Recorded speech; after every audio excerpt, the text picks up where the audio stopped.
السلام عليكم ليكيب، ان شاء الله تكونوا بخير. كما راكم تشوفوا لي زانغريديون تاع حلوه، واليوم راح نديرو مع بعضنا حلوه الفوم مشوك. حلوه تجي خفيفه وبنينه.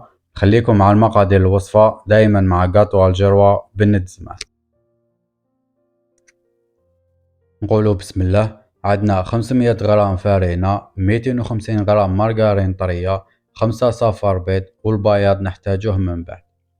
عندنا 100 غرام سكر جلاس، وعندنا 120 غرام كاوكاو ولا لوز محمص وملح رقيق. عندنا واحد باكي لاليفر شيميك، وعندنا زيت السيترون، وعندنا لافاني.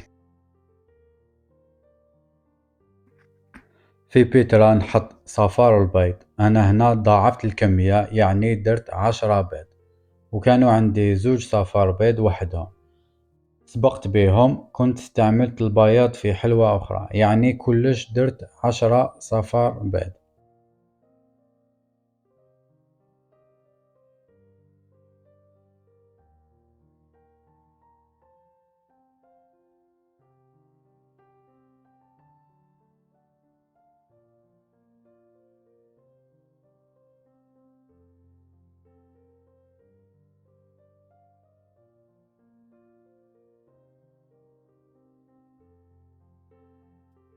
نكمل نفصل الصفار على البياض، والبياض نحتفظ به من بعد باش نرمد به الفوم شوك.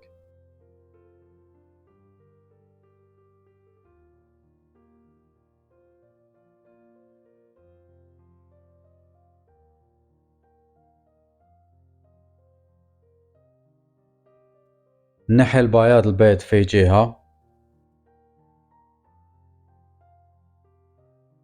ونروح نضيف المارغرين اللي هي 500 جرام، تكون طرية بدرجة حرارة الغرفة.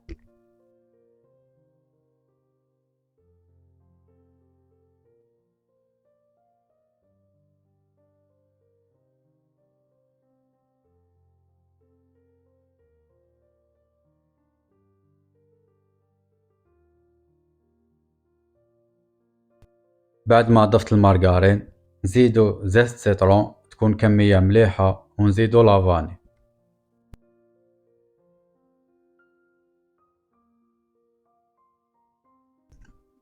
وبلا باليت نخلط الصفار البيض والمارغرين مليح حتى يولي الخليط كريمي.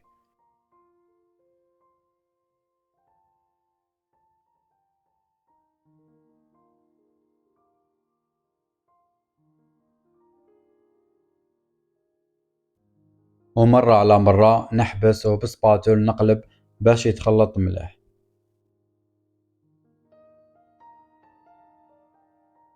بعد ما وجد الخليط نضيف له سكر جلاس ونكمل نخلط مليح.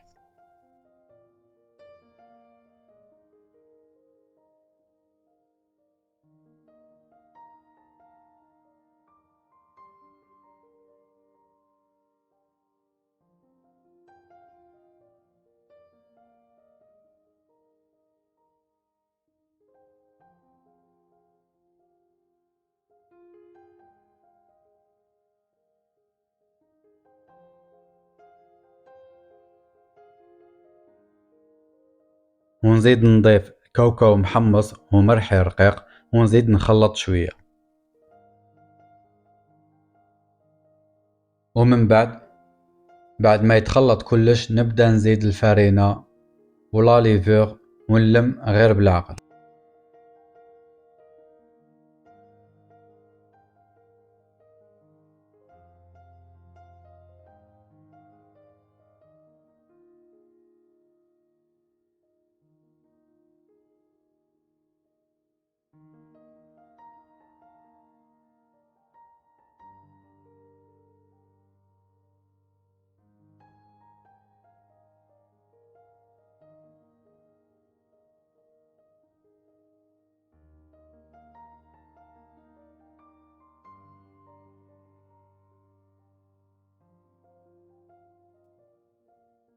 نلم ونزيد الفارينة حتى تولي العجينة طرية معايا.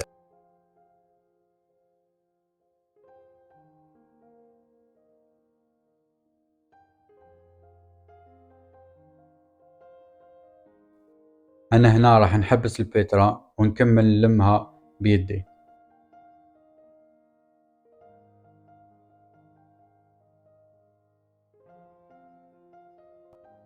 نحاول نضيف الفارينة واللم، ما نعجنش، ندخل برك الفارينة في العجينة.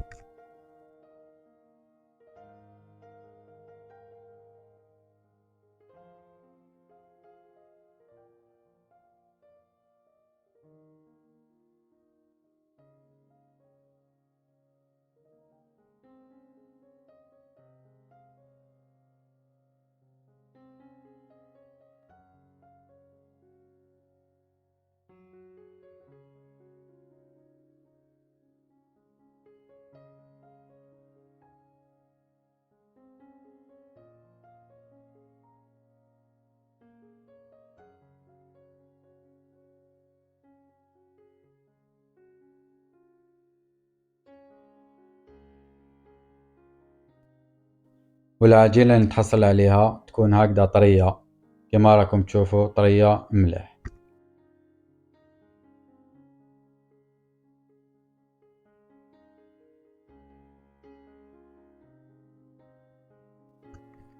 نروح نوزنهم 20 غرام ولا 30 غرام ولا 40 غرام، الوزن كيما حبيتوها الحبة تكون صغيرة ولا حبيتوها تكون كبيرة. أنا راح نوزنهم حبات على وزن 40 غرام، هكذا كي نوزنهم كامل باش يجوني على حبة وحدة.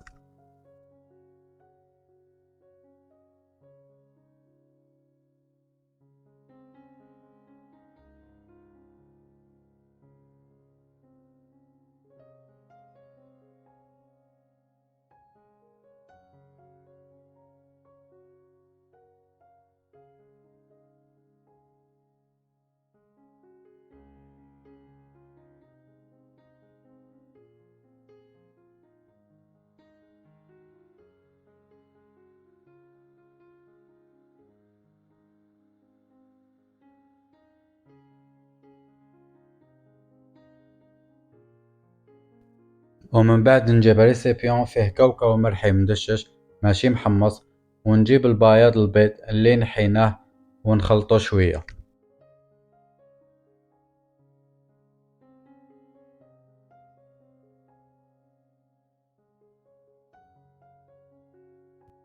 ونجيب سنيوة اللي تدخل الفرن، ندير عليها بابي كويسون. أنا هنا كنت طيبت عليه الكوكيز وراح نزيد نستعمله.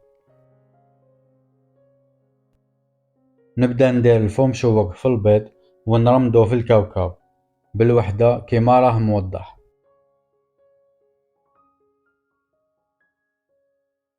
هكذا نرمد الحبات في الكاوكاو مليح ونحطهم في سنيوة.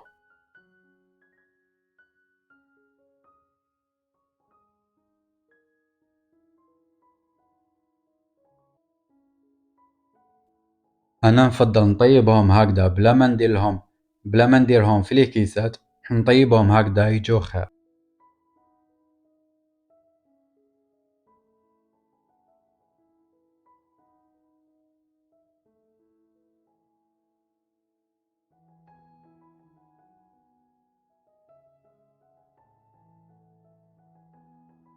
نزيد سنيوة تانية ونكمل كامل الحبات دياولنا وندخلهم يطيبوا على 180 درجة. كي يبداو ياخدو الإحمرار شوية من التحت ومن الفوق نحيهم.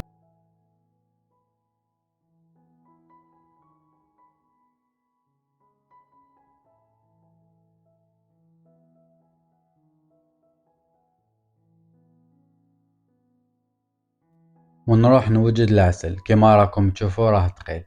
راني حاط الوصفة تاع العسل المنزلي، عسل صالح لجميع المعسلات والحلويات.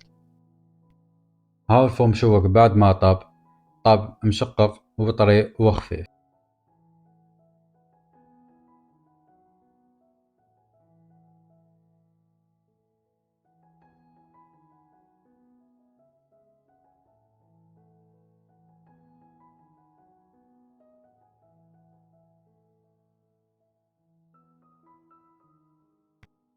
الفوم مشوك وهو سخون راح نعسلو بعسل تكون باردة، راح يجي معسل للقلب ويدوم لمدة طويلة وهو معسل بلا ما ينشف ويزيد في بنته.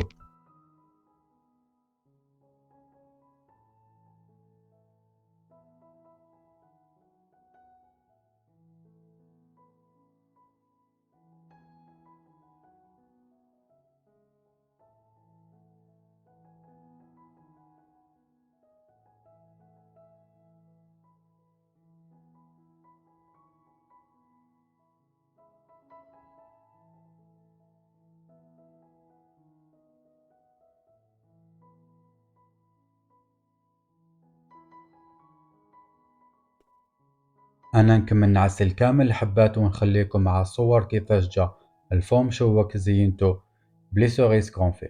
نتمنى تجربوه أكيد راح يعجبكم. ومن هنا نقول خلي ثيابك ديما في القمة وبالشان والهمة. منكم الإعجاب والاشتراك ومني الوصفات الجيدة لتولم مقامكم. قاطوا الجروة بنت زمان في أمان الله. سلام.